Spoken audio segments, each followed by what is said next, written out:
الذين يبلغون رسالات الله ويخشونه ولا يخشون أحدا إلا الله وكفى بالله حسيبا. صدق الله العلي العظيم.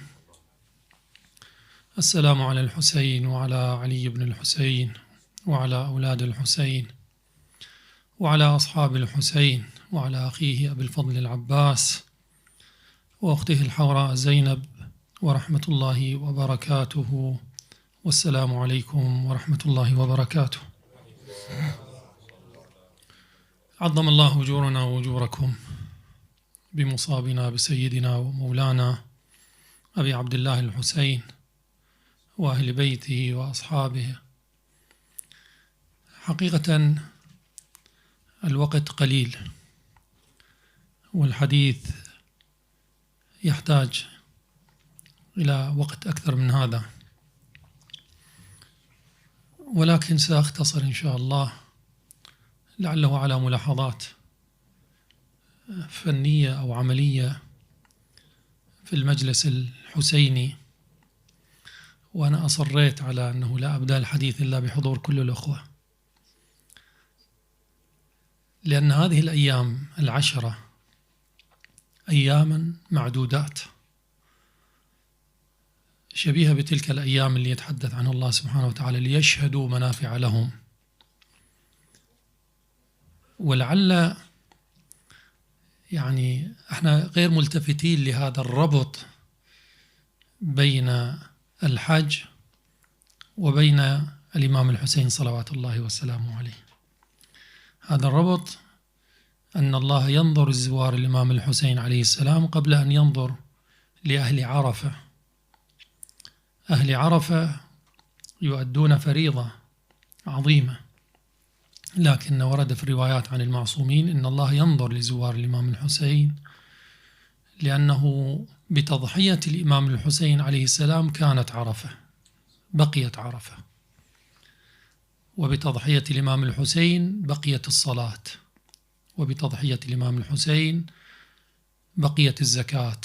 ولذلك نحن نشهد للإمام الحسين صلوات الله وسلامه عليه في الزيارة: أشهد أنك قد أقمت الصلاة. أقمت لا يعني أنه أنت صليت، لا، أقمت الصلاة، أبقيت الصلاة قائمة، وآتيت الزكاة، وأمرت بالمعروف ونهيت عن المنكر. ولذلك عشرة الإمام الحسين لا تقل أهمية عن تلك العشرة التي ليشهدوا منافع لهم. هناك يشهدون منافع لهم، وهنا أيضا بهذه العشرة يشهدوا منافع لهم. والمنافع التي في عشرة الإمام الحسين عليه السلام شبيهة بما ضحى من أجله الإمام الحسين صلوات الله وسلامه عليه.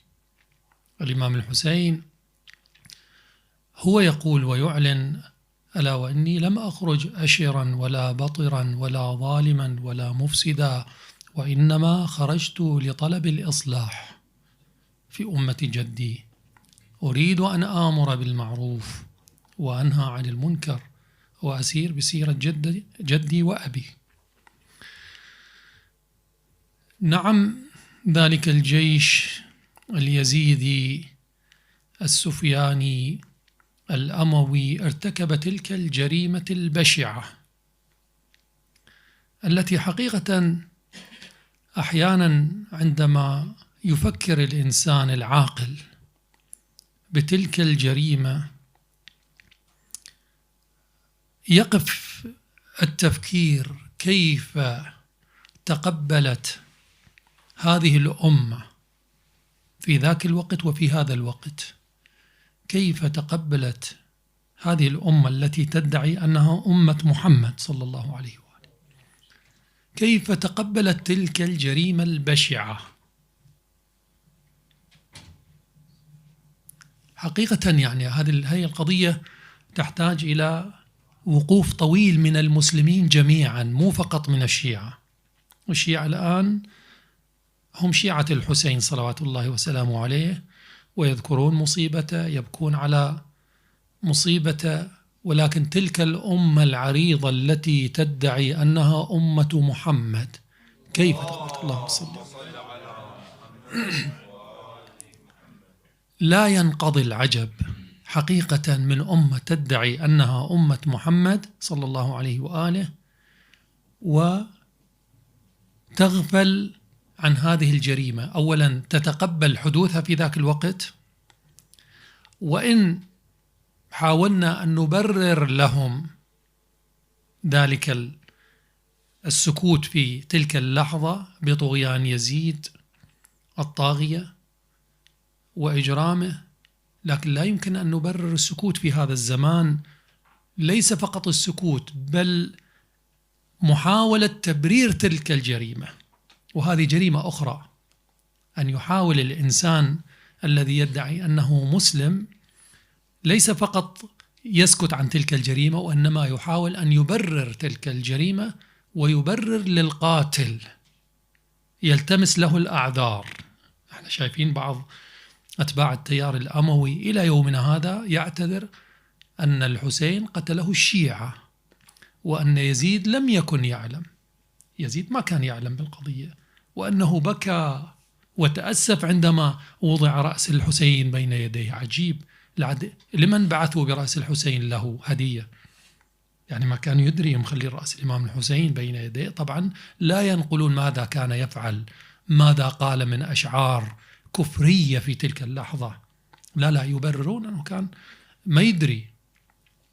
ذلك الجيش الذي أرسل قيادات عمر بن سعد، شمر بن ذا الجوشن، شبث بن ربعي، تولية عبيد الله بن زياد اللعين اللي كان والي في البصرة، يأتي أمر تولية سريعا يضم له المصرين الكوفة والبصرة حتى يقوم بهذه الجريمة.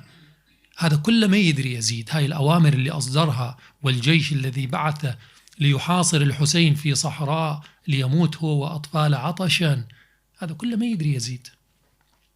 يحاولون التبرير. هذه جريمة لا تقل عن تلك الجريمة التي حدثت في محرم، في 10 من محرم سنة 61 للهجرة.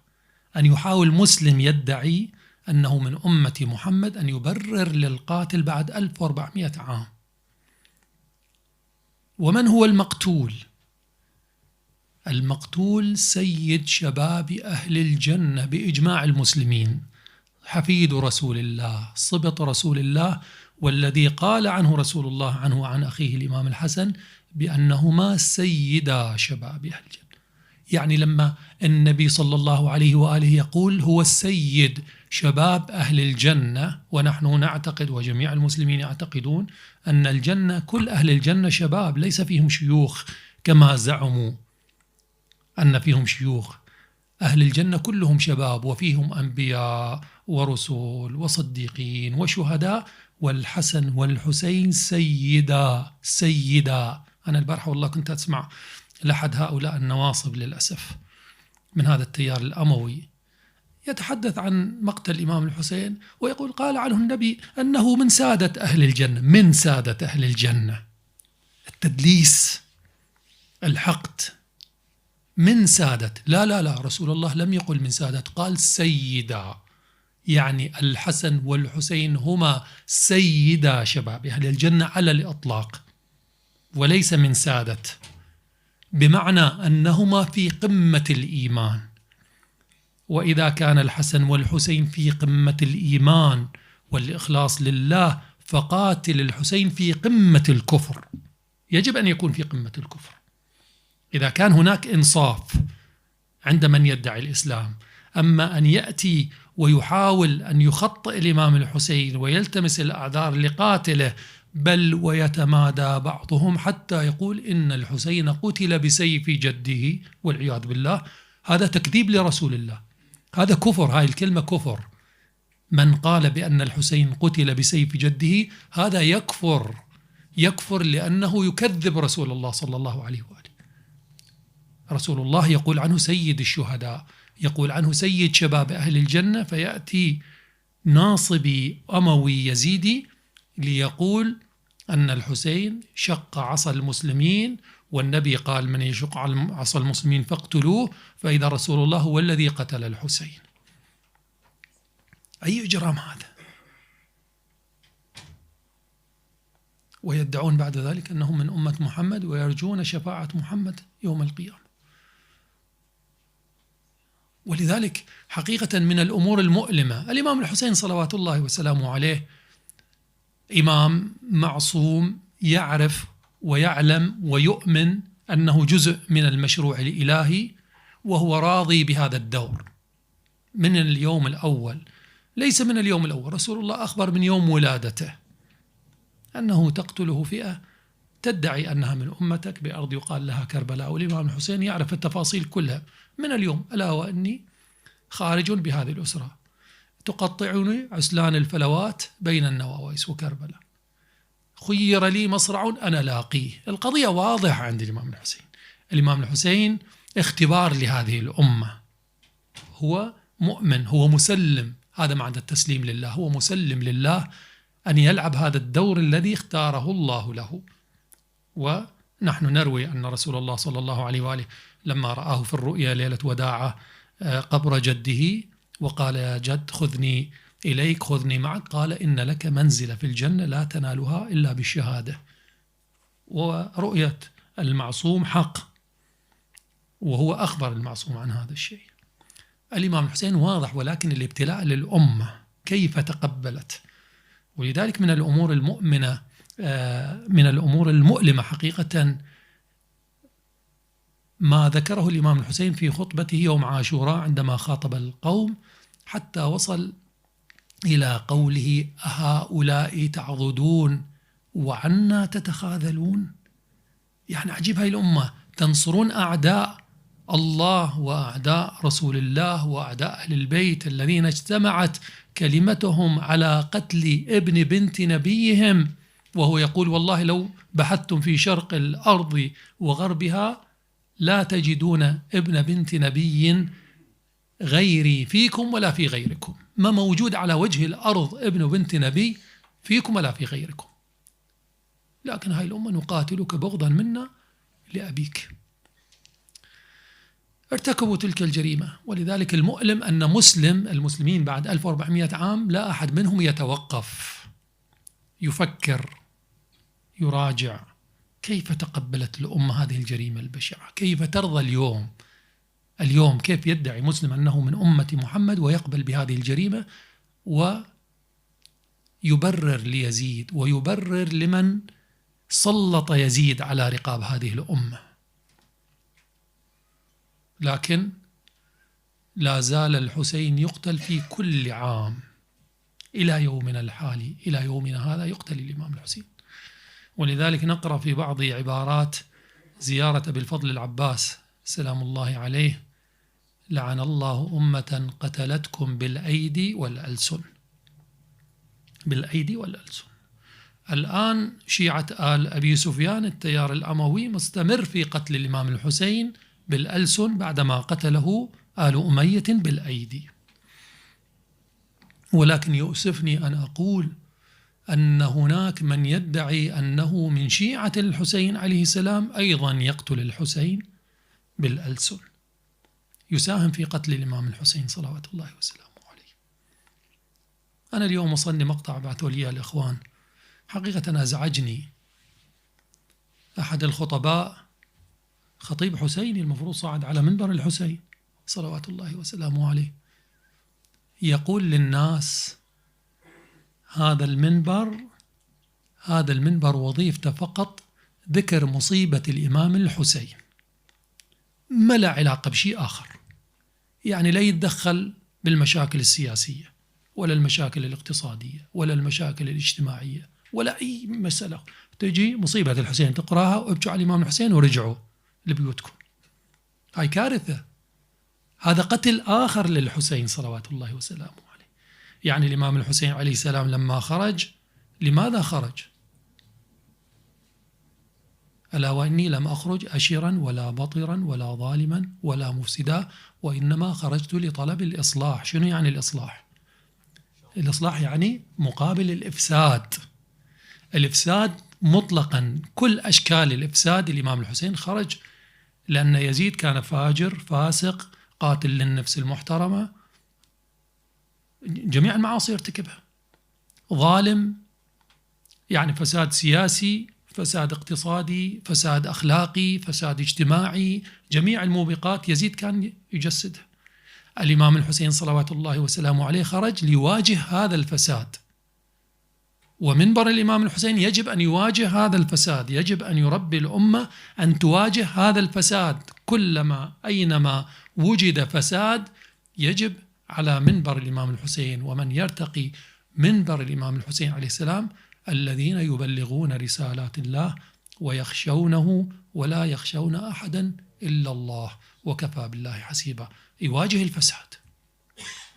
الإمام الحسين عليه السلام، أنا اليوم كنت أتكلم الدكتور وبعض الأخوة، الإمام الحسين واجه النظرية الأموية المخدرة للأمة. معاوية صنع مجموعة من المخدرات اللي خدرت الأمة إلى يومنا هذا، تخدر الأمة سياسيا. واحد من مخدرات الأموية، مخدرات معاوية، لا يجوز الخروج على الحاكم، وإن جلد ظهرك وأخذ مالك وشرب الخمر على الهواء مباشرة أجلكم الله وزنى على ظهر الكعبة، ما دام يصلي، ما دام يقيم صلاة، ما يجوز تخرج على الحاكم. هاي نظرية التيار الأموي اللي صنعها معاوية، المخدر اللي مخدر اليوم الأمة إلى يومنا هذا. قبل أيام، سنة أقل، بدأت قضية غزة، هذه الظلامة الجريمة. كثير من هؤلاء وعاظ السلاطين من هذا التيار يقول لك أنت ما تتصرف، ولي الأمر يقول قاتلون قاتل، يقول ادعوا، حتى الدعاء ممنوع، حتى الدعاء لأهل غزة ممنوع، لأن ولي الأمر ما يقبل تدعو لأهل غزة. هذا المخدر اللي تخدرت به الأمة. بينما الإمام الحسين صلوات الله وسلامه عليه من اليوم الأول لما خرج ماذا خطب في أصحابه في الطريق؟ قال: إني سمعت جدي رسول الله صلى الله عليه وآله يقول: من رأى سلطانا جائرا يعمل بالإثم والعدوان وينتهك الحرمات ولم يغير عليه كان حقا على الله أن يدخله مدخله. من رأى سلطانا جائرا منتهكا لحرمات الله، ناكذا لعهود الله، يعمل في عباد الله بالإثم والعدوان ولم يغير عليه كان حقا. الإمام الحسين يقول: يجب على الإنسان المؤمن الواعي أن يواجه السلطان الجائر الذي ينتهك الحرمات وينتهك العهود ويعمل في عباد الله بالإثم والعدوان. هذا منبر الإمام الحسين. إذا احنا تعطوني دقيقتين شكرا بعد، إذا احنا نريد نصير من هذا النوع السلبي اللي يقول للناس المنبر فقط للمصيبة، نقرأ المصيبة أنتم ابكوا ورجعوا لبيوتكم، أو أنه لا، أكو منبر بعد أكثر من هذا المنبر اللي يأخذ النظرية المسيحية مال جلد الذات. أنت إذا محب للحسين اضرب صدرك بكل قوة، اضرب صدرك بكل قوة، اجلد ظهرك، اطبر راسك، طبر زين. لماذا؟ لأن نقول الإمام الحسين تطبر، تقطع بالسيوف، فأنت كذلك يجب أن تطبر راسه. طيب الإمام الحسين مو هو طبر راسه، الظالم طبر راسه، الظالم قطعه. الإمام الحسين يقول لك أنت واجه الظالم حتى لو قطعك، حتى لو طبرك. هذا منطق الإمام الحسين، ليس منطق الإمام الحسين اجلد نفسك وطبر راسك وبعدين روح اغتسل ونام. هذا تقدير للأمة، هذا قتل للإمام الحسين من نوع آخر، هذا قتل آخر للإمام الحسين صلوات الله وسلامه عليه. أنا ذكرت هاي القضية وأختم بها. ذكرت لعله الأسبوع الماضي، هذا دخل قائد البريطاني أول ما دخلوا العراق في 1917. لما دخلوا العراق القائد البريطاني دخلوا من جهة البصرة، فهو داخل يظهر هذا إنجليزي دتشة، يعني ما سامع عن الإسلام. سمع المؤذن يأذن، سأل المترجم قال: هذا شنو؟ قال: هذا مؤذن، مسلمين يأذنون. قال: شنو يأذنون؟ قال: يأذنون يدعون الناس للصلاة، يجون للمسجد يصلون. قال: طيب بعد ما يصلون شو يسوون؟ قال: يرجعون بيوتهم. قال: خليهم براحتهم. أنت إذا تؤدي للصلاة تجي لتصلي وترجع لبيتك، تجي منبر الإمام الحسين تحضر بالحسينية وتبكي وتلطم وكذا وترجع لبيتك، هذا جيد. الظالم ما عنده مشكلة وياك، ومعاوية ما عنده مشكلة وياك، ويزيد ما عنده مشكلة وياك. إذا هذا حدك، هذا ذلك مبلغهم من العلم، ما عنده مشكلة وياك. يا معاوية من أول يوم صعد منبر الكوفة قال لأهل الكوفة: إني لم أقاتلكم لتصلوا أو تصوموا أو تحجوا، وإني أعلم أنكم تفعلون ذلك، وإنما قاتلتكم لأتأمر عليكم، أتسلط عليكم، أسحقكم، ولا يجوز لأحد أن يتحرك. ولذلك المنبر عندما يستشعر الطاغية، وحتى بزمننا حاضر الآن كثير من الأنظمة الطاغية إذا استشعرت أن هذا المنبر يثير الوعي في أوساط الأمة يحارب، لا يسمح له. أما تريد منبر مثل ما قال هذا صاحبنا: تعال هذا منبر اذكر مصيبة الإمام الحسين، ابكي ألطم وارجع لبيتكم نام. هذا بالعكس، هو هذا الطاغية يجي يبكي وياك بعد. يجي عمر بن سعد وشمر بن الجوشن يحضرون ما عندهم مانع ويشاركون في العزاء. ولذلك علينا أن نحيي ذكر الإمام الحسين عليه السلام الإحياء الصحيح، الإحياء الإيجابي، الإحياء الذي أراده أهل البيت عليهم السلام عندما حثوا على إحياء قضية الإمام الحسين وإقامة المآتم على الإمام الحسين بهذه الأيام. الهدف منه أن تبقى شعلة الإمام الحسين، روح الإمام الحسين موجودة في هذا المنبر، وتنتج النصر ولو بعد حين، تهيئ الأرضية للنصر الكبير إن شاء الله. نسأل الله سبحانه وتعالى أن يرزقنا جميعا شفاعة الحسين يوم الورود، ويثبت لنا قدم صدق مع الحسين وأصحاب الحسين الذين بذلوا مهجهم دون الحسين عليه السلام. والحمد لله رب العالمين، وصلى الله على سيدنا محمد وآله الطيبين الطاهرين.